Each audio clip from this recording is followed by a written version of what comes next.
Welcome to the Deep Dive, where we pull back the curtain on the hidden forces that shape our world, all tailored just for you. Have you ever paused, maybe wondered why some businesses just consistently seem to outmaneuver their rivals? Yeah. Or, how a brand new player can suddenly disrupt an established market, seemingly overnight? Right.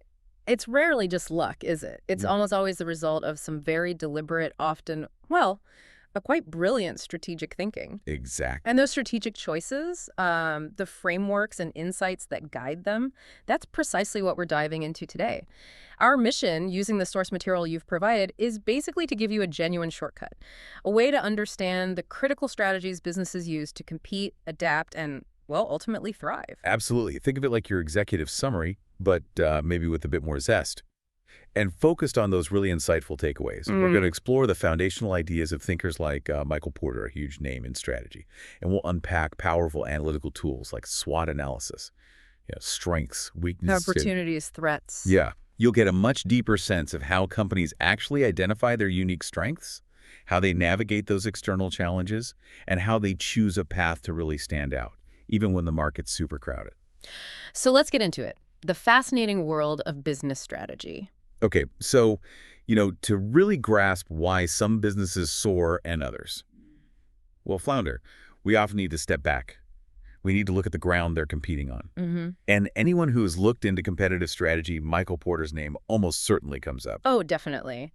His work isn't just foundational, it's still remarkably relevant today for understanding how companies compete, how they position themselves. Right. That's spot on. Porter's real genius, I think, is helping us move beyond just looking at companies in isolation. He developed what he calls the 5 competitive forces. These forces are at work in pretty much any industry you can think of. 5 forces. Okay. And they're not just, academic ideas. They're powerful, persistent dynamics that fundamentally shape how intense the competition is and, critically, the long-term profit potential of that whole industry. So understanding these is like step 1. It's absolutely the first step for any company trying to figure out, is this industry even worth getting into? Or how do we survive and thrive where we are? It sounds almost intuitive when you say it like that, doesn't it? It can, yeah. But how often do companies really map these out thoroughly instead of just, say, reacting to the latest trend?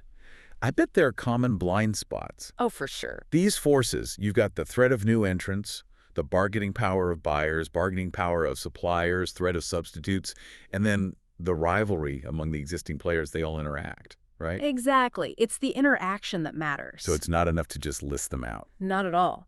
The real insight comes from analyzing their combined effect, how they play off each other. For instance, an industry might look really attractive from the outside, lots of growth maybe, but it could actually be a profit desert once you factor in, say, incredibly powerful buyers who dictate all the prices. Or suppliers who have you over a barrel. Precisely. Or highly concentrated suppliers squeezing your margins. Think about the airline industry. Oh, yeah. Tough business. Right. High capital cost to even get started. Buyers have huge power because it's easy to compare prices online, and the rivalry is just incredibly intense. It's notoriously difficult to make sustained profits there because those forces are just so strong working against the airlines. So Porter gives you a framework to diagnose why some industries are just fundamentally tougher than others. Exactly. And that diagnosis then informs the strategic choices a company makes within that industry. It tells you where the dangers are and maybe where the opportunities might lie. Okay, so once you've got a handle on that competitive landscape using Porter's framework, the next logical step seems to be for a company to take a really hard, honest look at itself. Inward focus. And also its immediate environment. That's where a tool like SWOT analysis becomes, absolutely indispensable, right, for strategy formulation. Crucial. Yeah. Now, most of our listeners have probably heard of SWOT, the acronym: strengths, weaknesses, opportunities, threats. It's pretty well known. But the key question, and something your sources really emphasize, is how do companies move beyond just making lists? How do you get real, actionable insights from it? Precisely. That's the million-dollar question with SWOT. The real magic isn't just listing stuff in 4 boxes, it's in how you analyze their interplay, how they connect. Let's start with the S&W strengths and weaknesses. Okay. These are the internal factors, things totally within the company's control. Its resources, its capabilities, how efficient its operations are, that sort of thing. Got it. Inside the walls. But, and this is crucial, you have to assess these in relation to your competitors. That's key. Ah, okay. Not in a vacuum. Exactly. A good sales team is a strength, yes, but only if it's better or maybe more effective than your rivals. Right. Otherwise, it's just table stakes. Pretty much. And conversely, poor internal communication is a weakness. It can really hinder decision-making, slow things down. These internal factors are things a company can directly influence, things it can work on and improve, so they're powerful levers for strategic change. And speaking of those internal strengths, your sources also bring up this idea of core competencies from Hamal and Prahalant. Important concept. How do these differ from just, say, having a good sales team or being operationally efficient? Is it something deeper, harder to copy maybe? We are indeed talking about something deeper. Core competencies aren't just isolated skills or assets. They're about the fundamental ways a company organizes and combines everything, its people, its know-how, its equipment, other assets to create unique capabilities. Okay, so it's a combination that's special. It's how all those internal bits and pieces come together to create something truly distinctive. And the key differentiator here is that these aren't easily copied. Harder for competitors to imitate. Much harder. They're often deeply ingrained, complex bundles of skills and technologies that provide a sustainable competitive edge.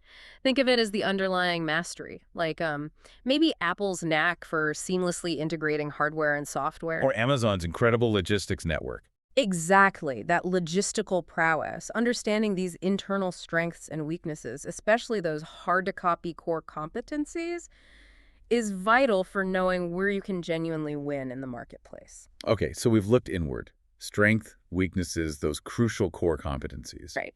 But a company's success isn't just about what's happening inside its own building, is it? It's constantly dealing with external stuff. Wow. Currents it has to navigate. Absolutely. The outside world matters hugely. And that's where the O and T in SWOT opportunities and threats shift our focus dramatically to the external world. Right. These are the external factors, things happening in the company's environment that are largely outside its direct control. Like what sort of things? Well, things like the strength of your competitors, obviously. Yeah. But also shifts in government regulation, big technological advancements, or even broader societal changes like changing consumer tastes. And these external factors, they can be tricky. They can be both good and bad at the same time. Right. They really can be a double-edged sword. It's often not clear-cut. Your sources give a really good example of this. Imagine a change in a country's broadcasting laws. Okay. Deregulation, maybe. Could be. Now, for a new group, maybe one looking to expand or get into media, that change might represent a huge opportunity. A chance to buy a TV company there, enter a new market. Right. Opens the door. But for the companies already there. Exactly. It's fascinating how that same legislative change, while an opportunity for some, could simultaneously be a direct threat to the existing broadcasters. How so? Well, it could mean sudden new competition they weren't expecting, or new regulatory hurdles they aren't set up for. Or maybe their existing licenses suddenly aren't worth as much if new ones are easier to get. Precisely. It highlights how these external shifts can just dramatically alter the strategic landscape for everyone involved. So companies have to constantly be scanning the horizon, monitoring and adapting. Constantly. And the real power of SWOT, coming back to that, emerges when you connect these internal and external factors. Linking the boxes. Yes. How might your internal strengths help you seize an external opportunity? Or, conversely, how might an internal weakness make you particularly vulnerable to an external threat? That's where the strategic thinking really happens. Okay, that makes sense. So we've analyzed the competitive landscape with Porter's forces. Check the industry weather, yeah. And taken that deep dive into the company's internal and external position using SWOT. Looked in the mirror and out the window. But all that analysis, it just sets the stage, right? The real moment of truth, the million-dollar question is, what do you actually do with all that information? Right. Analysis paralysis is a real risk. How does a company choose its path? How does it actually stand out and gain that competitive advantage? And again, Porter offers some incredibly clear, really powerful insights here. He helps cut through the complexity. Okay, how? Well, what's so valuable is how Porter simplifies these potential strategic paths into distinct choices. He basically forces companies to be deliberate about their approach, to pick a lane. Like what? What are the choices? One major path is cost leadership. Okay, sounds straightforward, being the cheapest. Essentially, yes. This strategy is all about offering products and services at the lowest possible cost to the customer. You aim to undercut competitors on price. And it's particularly effective, as our sources note, in volume industries, places where competitors are churning out large numbers of very similar products. So think mass market stuff. Exactly. Think about a company like Walmart. Their whole strategic imperative is relentless efficiency, massive scale, focusing on driving down every single cost they possibly can so they can offer the lowest prices. That's pure cost leadership. Okay, so master efficiency win on price. Clear logic. Very clear. But what if your product isn't about being the cheapest? What if you're aiming for something totally different, maybe higher quality or better service? Right. That leads us to Porter's second major strategy, differentiation. Differentiation, making your offering different. Exactly. It's about offering products or services that give some kind of added value. Could be quality, service, unique features, branding something compared to competitors.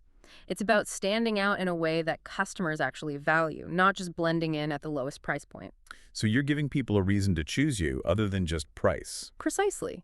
Differentiation allows companies to potentially command higher prices or maybe secure greater customer loyalty because they're providing something unique or perceived as superior. It shifts the whole competitive battleground away from just price wars towards value creation. Could you give examples? Sure. Think about brands like Apple, known for design, user experience, or luxury car makers emphasizing performance, prestige. They aren't competing by being the cheapest. They compete on providing superior perceived value. Okay. Cost leadership or differentiation, are those the only two? Well, Porter identifies a third strategic path. Focus. Focus. Yeah.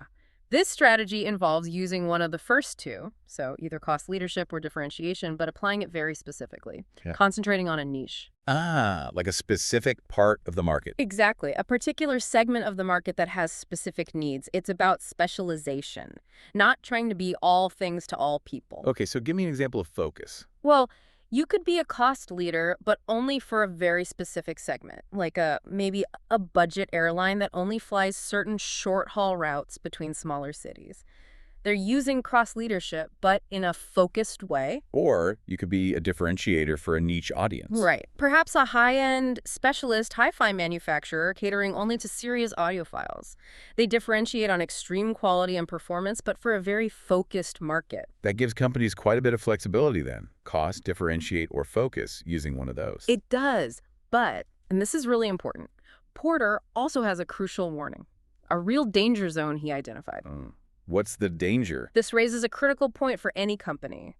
Porter states emphatically that the real danger, it's when a company doesn't clearly follow any one of these particular strategies, when it gets, in his words, stuck in the middle. Stuck in the middle, that sounds bad. It is. It's not just a catchy phrase. It points to a profound lack of clear strategic direction. What does it mean in practice? It means a company might be trying to be both the cheapest and offer premium features, but without truly excelling at either. They sort of dabble in both. And end up doing neither very well. Exactly. They risk failing at both. Their products might end up not quite premium enough to justify a higher price, but also not cheap enough to attract the really cost-conscious buyers. So they lack a clear value proposition. Totally. They lack that distinctive value proposition and often just get squeezed by more focused competitors coming at them from both sides, the cost leaders below and the differentiators above. It's a strategic limbo, and frankly, it can be fatal for a business. Wow. Stuck in the middle. That really paints a vivid picture of strategic indecision and its consequences. Really underscores the need for commitment, doesn't it? Absolutely, you have to make a choice. Okay, so to kind of bring this all back together, this deep dive has given us some really powerful tools for understanding how businesses compete and hopefully thrive. We started by looking at Michael Porter's foundational ideas, those 5 competitive forces that shape entire industries.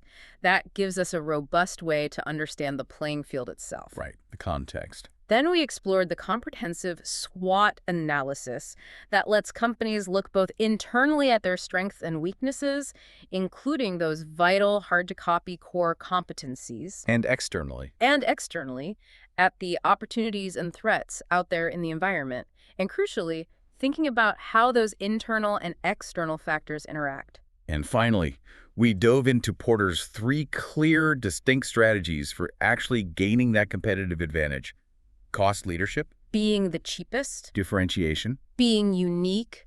and value, So- specializing in a niche using one of the other two. And just as importantly, we talked about that critical warning Porter gives about the danger of being stuck in the middle. A place no company wants to find itself. It usually means you're getting outmaneuvered by pretty much everyone. Now, this knowledge isn't just for CEOs or, MBA students. It's actually incredibly relevant for you listening right now. Absolutely. These frameworks can genuinely help you make sense of the business world all around you. Whether you're, say, trying to understand a company's annual report you read about, or maybe evaluating a new product you see advertised, Or even assessing an investment opportunity. or even thinking about your own career strategy. How do you differentiate yourself in your field? The principles apply. So, as you go about your day today, I want to leave you with a kind of provocative thought, something to mull over. Think about a company whose products or services you use regularly. Could be your favorite coffee shop, maybe a tech brand you rely on, your supermarket. Anything. Based on what we've discussed, which of Porter's strategies cost leadership, differentiation, or focus do you think they're primarily pursuing? Can you see clear evidence of their core competencies in how they operate or the value they deliver? Or maybe, can you spot a company that seems like it might be risking getting stuck in the middle, lacking that clear strategic path we talked about?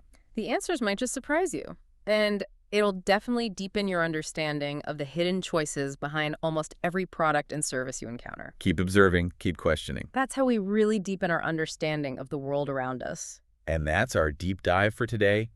Thank you so much for joining us. We hope you feel a little more clued in, maybe ready to spot the strategies at play all around you. Until next time.